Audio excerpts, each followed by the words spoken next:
Hello foodies, welcome to my channel Daksha's world. ఈ రోజైతే నేను మా పాపకి బ్రేక్ఫాస్ట్ చేసి పెట్టి సూపర్ మమ్ అయితే అయిపోయాను. ఎలాగో ఈ వీడియో మొత్తం చూసేయండి, మీకే అర్థమవుతుంది. ఫస్ట్ అయితే మార్నింగ్ బ్రేక్ఫాస్ట్ కోసం అయితే దోశ చేస్తున్నాను అని చెప్పాను.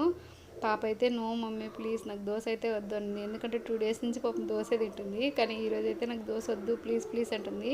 ఇంకా అప్పటికప్పుడు ఏం చేయాలో అర్థం కాక డోరామెన్ చూస్తూ ఉంటే నాకు డోరా కేక్ చేసి పెట్టు మమ్మీ అని అయితే అడిగింది. నేను చిన్న ట్రిక్ అయితే యూస్ చేశానండి. ఇక్కడ దోశ బ్యాటర్తోనే ఇలా చిన్న చిన్న దోశలు అయితే వేసేసి ఇలా చట్నీ అయితే స్ప్రెడ్ చేసేసాను. స్ప్రెడ్ చేసి ఇలా క్లోజ్ చేస్తే 2 దోశలు అయితే చూడండి డోరా కేక్ లాగా అయితే ఉంది కదా, చాలా అంటే చాలా బాగుంది. నాకే భలే అనిపించింది. నాలో క్రియేటివిటీ మొత్తం మా పాప ఈరోజు బయటికి తీసుకొచ్చేసింది. ఇలా అయితే కేక్ చేసి చూపించాను. ఎలా ఉంది నాన్న అంటే, వావ్ సూపర్గా ఉంది మమ్మీ, టేస్ట్ కూడా చాలా బాగుంది మమ్మీ, డోరా కేక్ ఇదేనా మమ్మీ అని అమాయకంగా అయితే తింటూ ఉంది. నన్ను అయితే చాలా మెచ్చుకుంది. నాకైతే హ్యాపీ అనిపించింది. వీడియో నచ్చితే మీరు కూడా లైక్ చేయండి, అలాగే సబ్స్క్రైబ్ చేయండి. Thank you.